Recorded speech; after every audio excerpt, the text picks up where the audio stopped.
Good morning बच्चों। आज हम पढ़ेंगे विशेषण। विशेषण किसे कहते हैं? विशेषण और विशेष्य, उसके साथ प्रविशेषण भी आज हम पढ़ेंगे। सबसे पहले विशेषण का शाब्दिक अर्थ हम जान लेंगे। विशेषण का शाब्दिक अर्थ है विशेषता बताना, किसी के गुण दोष के बारे में जानकारी देना। विशेषण की परिभाषा हम देखते हैं तो संज्ञा और सर्वनाम की जो विशेषता बताता है शब्द, वह विशेषण कहलाता है। अर्थात संज्ञा या सर्वनाम की विशेषता बताने वाले शब्दों को विशेषण कहते हैं। एक उदाहरण हम देखते हैं, जैसे सीता सुंदर है। यहाँ पे सीता क्या है? संज्ञा, और सुंदर जो है सीता की विशेषता है। अर्थात वो क्या हो गया? संज्ञा की विशेषता जो बताएगा शब्द वो विशेषण हो गया।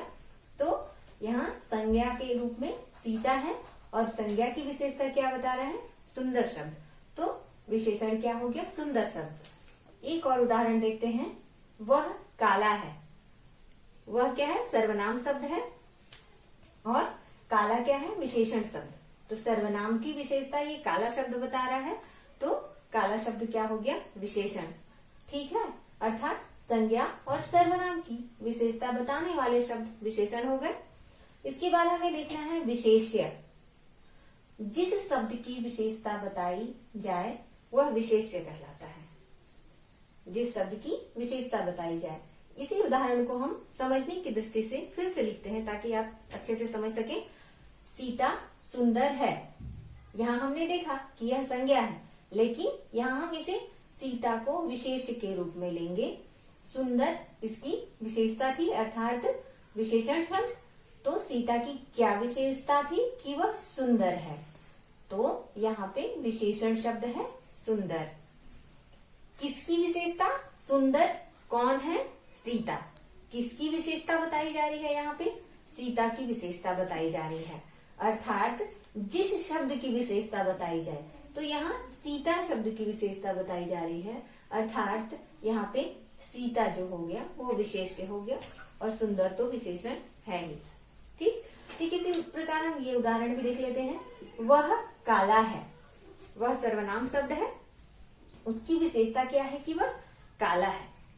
तो सर्वनाम शब्द यहाँ फिर से विशेष्य हो जाएगा, वह विशेष्य हो जाएगा और काला क्या हो जाएगा? विशेषण। अर्थात जिस शब्द की विशेषता बताई जाए वह विशेष्य हो जाएगा। इसके बाद एक और चीज है इसमें, प्रविशेषण।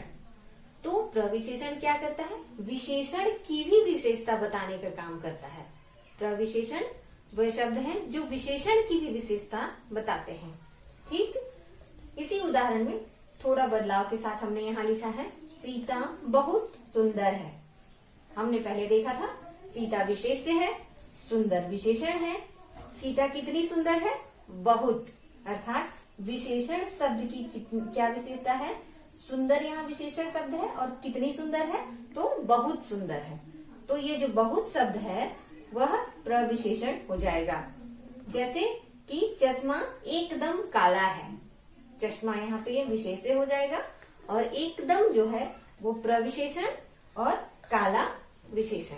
तो इस प्रकार हमने देखा विशेषण, विशेष्य और प्रविशेषण। अब हम पढ़ेंगे विशेषण के भेद। विशेषण के 4 भेद हैं। पहला गुणवाचक, दूसरा संख्यावाचक, तीसरा परिमाणवाचक और चौथा है सार्वनामिक विशेषण या संकेतवाचक विशेषण। सबसे पहले हम देखते हैं गुणवाचक विशेषण। जैसा कि नाम से ही स्पष्ट है कि किसी वस्तु प्राणी की गुण, दोष, रूप, रंग, अवस्था, आकार, प्रकार, स्थिति आदि की जानकारी जो देगी विशेषण, वो क्या कहलाएगा? गुणवाचक विशेषण कहलाएगा। एक उदाहरण हम देखें कि वह चतुर है। वह सर्वनाम शब्द है और चतुर क्या है? विशेषण शब्द है। तो यह क्या है? उसकी विशेषता है कि वह चतुर है। ठीक, रमा गोरी है, उसके रंग के बारे में बताया जा रहा है। पानी ठंडा है। ठीक, शहद मीठा है, इसमें जो मीठा है वह उसका पानी का गुण है। सुरेंद्र पंजाबी है, अर्थात उसकी जाति के बारे में बताया जा रहा है। ठीक है, तो गुणवाचक विशेषण विशेष क्या बताता है, संज्ञा या सर्वनाम की गुण दोष, रूप रंग आकार, जैसे कमरा बड़ा है, फूल लाल है, साड़ी पीली है, इन सभी बातों के बारे में जिसमें जानकारी मिलेगी वो क्या कहलाएगा, गुणवाचक विशेषण कहलाएगा। दूसरा हम देखते हैं संख्यावाचक विशेषण। तो किसी वस्तु प्राणी की संख्या के बारे में जो जानकारी देगा विशेषण वो क्या कहलाएगा, संख्यावाचक विशेषण कहलाएगा। इसके दो प्रकार हैं, जैसे एक है निश्चित संख्यावाचक विशेषण और दूसरा है अनिश्चित संख्यावाचक विशेषण। निश्चित नाम से स्पष्ट है कि जिसमें विशेषण की संख्या क्या रहेगी, निश्चित रहेगी। मेरे पास 4 पेंसिल है। पेंसिल क्या है, पेंसिल की संख्या 4 है, मतलब निश्चित है मेरे पास। मेरे पास 6 गाय हैं, ठीक, उसके पास 4 कार है। इस प्रकार हम देखते हैं कि जो निश्चित संख्या की जानकारी देगा वो निश्चित संख्यावाचक विशेषण। इसके ठीक विपरीत अनिश्चित संख्यावाचक विशेषण होगा, संज्ञा या सर्वनाम की अनिश्चित संख्या की विशेषता बताएगा या अनिश्चित संख्या की जानकारी देने वाले विशेषण शब्द को क्या कहते हैं, अनिश्चित संख्यावाचक विशेषण। जैसे आप देख पा रहे हैं यहाँ की कुछ लोग आ रहे हैं, लोगों की संख्या निश्चित नहीं है। अगर हम यहाँ पे कहते हैं कि 4 लोग आ रहे हैं तो यह निश्चित संख्यावाचक विशेषण होता।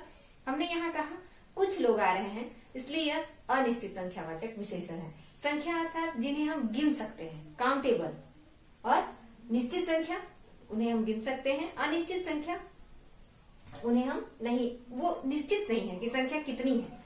यहाँ पे बहुत कम लोग खुश हैं, कितने लोग खुश हैं यहाँ पे बताया नहीं गया है। अगर यहाँ पे रहता कि 10 लोग खुश हैं तो ये निश्चित संख्यावाचक विशेषण होता, लेकिन यहाँ पे कुछ लोग, कम लोग, अधिक लोग, ऐसा अगर कहीं बताया गया हो तो वो अनिश्चित संख्यावाचक विशेषण होगा। तीसरा है परिमाणवाचक विशेषण। परिमाण का अर्थ है मापतौल संबंधी जानकारी। तो वह विशेषण शब्द जो मापतौल संबंधी जानकारी देगा वो परिमाणवाचक विशेषण कहलाएगा। इसके भी दो प्रकार हैं, निश्चित परिमाणवाचक और अनिश्चित परिमाणवाचक। परिमाण अर्थात लीटर, मीटर, किलो, ये सब जो आएगा वो किस में आएगा, परिमाण में आएगा। और संख्या में 1, 2, 5, 10 जो जिन्हें हम गिन सकते हैं। और ये क्या है, परिमाण जिसे हम मापते हैं, माप तौल वाले जो विशेषण शब्द हैं वो परिमाणवाचक विशेषण में आते हैं। जैसे 2 लीटर दूध, 4 किलो आलू, 5 किलो घी। और अगर हम कह सकते हैं इसके ठीक विपरीत अनिश्चित परिमाणवाचक जो होगा वो होगा कि मुझे थोड़ा सा दही दो, ठीक है। और निश्चित इसको हम अगर बदलते हैं निश्चित परिमाण में, मुझे 1 किलो दही दो, मुझे 2 लीटर पानी चाहिए, मुझे कुछ लीटर पानी चाहिए। तो ये है परिमाणवाचक विशेषण, जिसके दो प्रकार, निश्चित परिमाण और अनिश्चित परिमाणवाचक विशेषण। अंतिम है सार्वनामिक विशेषण, जिसे हम संकेतवाचक विशेषण कहते हैं। ये थोड़ा अलग है। इसमें क्या होता है कि वे सर्वनाम शब्द जो विशेषण के रूप में संज्ञा शब्द से क्या होते हैं, पहले आकर विशेषता बताते हैं।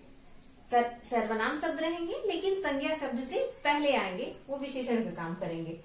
जैसे कि यह पुस्तक मेरी है, ठीक, ये देख रहे होंगे आप, मेरी जो है यहाँ पे सर्वनाम शब्द है और पुस्तक जो है संज्ञा शब्द है। तो यह पुस्तक मेरी है, तो सर्वनाम शब्द किससे पहले आ रहा है, संज्ञा शब्द से ठीक पहले आकर यह पुस्तक मेरी है, यह घर तुम्हारा है। तो वे सर्वनाम शब्द जो विशेषण के रूप में संज्ञा से ठीक पहले, यह क्या है, ये भी सर्वनाम शब्द है, ये भी सर्वनाम शब्द है, संज्ञा से ठीक पहले आ रहे हैं। संज्ञा क्या है, यहाँ पुस्तक हुआ, घर यहाँ पुस्तक हुआ, और यह जो शब्द है वो सर्वनाम शब्द है। तो संज्ञा से ठीक पहले आकर जो विशेषण का काम करते हैं वो सर्वनामिक विशेषण कहलाते हैं। वे सर्वनाम शब्द जो संज्ञा से ठीक पहले आएंगे। तो ये था हमारा विशेषण का भेद। 4 भेद है, गुण, संख्या, परिमाण और सर्वनाम।